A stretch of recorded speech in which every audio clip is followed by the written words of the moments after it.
Now, today is National Blood Donor Day, and the need for blood has not slowed down as South Africa and the world grapples with the coronavirus pandemic. But for an update on South Africa's blood reserves, I'm joined now by Dr. Solumuzi Ngcobo, the SANBS's KwaZulu-Natal Medical Manager. Good to have you with us this afternoon, Dr. Ngcobo. First of all, let's talk about the country's blood reserves. How are we faring? We are not doing well, Tammy. We are not at the levels that we should be at. Ideally, we should be at the levels of at least 5 days stock. But most of the time, because of this pandemic, we have been at levels of 3 and below. So COVID-19 has affected us negatively. It is also relatively cold now. Do you find traditionally during the winter months that there is actually a decline in the blood reserves?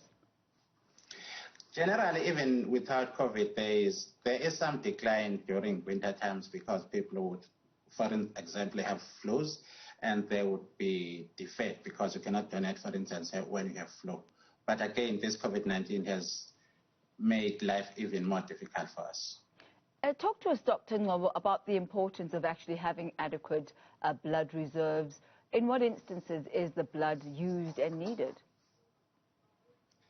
It is as a South African National Blood Service that we always have adequate blood for our patients. And it is also very important that whenever our doctors order patients for their patients, we should be able to provide, because if we are not able to meet the demands of the patient, that has dire consequences.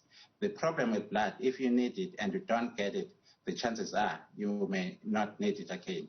Blood is needed for a variety of medical conditions. It gets used, for instance, when mothers give birth and they bleed after death, and in such instances, again, they would need blood. It's also needed, in surgical procedures. It's needed for patients with conditions such as cancer. Blood is also needed in saving lives in patients who have been involved in trauma incidences. And who is not allowed to give blood? There are certain criteria that potential donors should meet before they are allowed to donate blood. A donor has to be 16 years plus at the time of donation. That is regulations. The donor must weigh at least 50 kilograms, and the donor must live a healthy lifestyle. And more importantly, the donor should be living a sexually risk-free lifestyle before they are allowed to donate. And who do you find to be the most regular donors? We accept all our donors, and in terms of donating blood, our donors cut across all genders and ages as well as races. So everyone is able to donate blood even when they do come to donate blood. And the issue of blood donation is really a global one. And I'd like to touch on the current hashtag now, which is an international hashtag Give Blood and Keep the World Beating. Tell us more about this campaign or this particular hashtag and the activism that surrounds it. Yeah, this is the theme for this year's Blood Donor Day, which is Give Blood and Keep the World Beating. As it is Youth Month in South Africa, we are tapping into the activism of the youth. We know what the youth of 1976 had to do. We know how courageous the youth of 1976 had to do. We also know that they are able to fight for just causes. They are also able to fight for good causes. And one of the good causes, of course, is donating blood.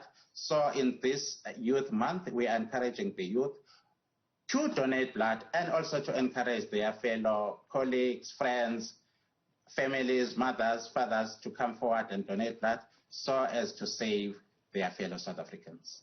And we know that in as much as blood may look the same, actually not all blood is the same. Talk to us about the different classifications and blood types that exist and which ones are are most needed right now? Generally, there are four main blood groups, the main ones. You are either Group A, Group B, Group AB, or Group O. And in any of these groups, you are either positive or negative. We welcome all the blood donation, whether Group A, Group B, Group AB, or Group O. But the one that is generally we look forward to getting from our donors is Group O. The reason why Group O is so important is because Group O can, specifically Group O negative, but Group O in general, is an emergency blood that can be transferred to any patient under emergency conditions. So one could call it the universal blood group?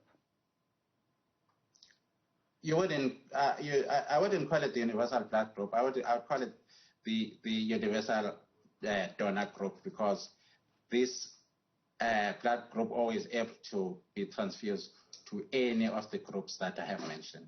So it is the universal blood donor group. I must thank you very much for your time this afternoon, Dr. Solumzi Ngobo.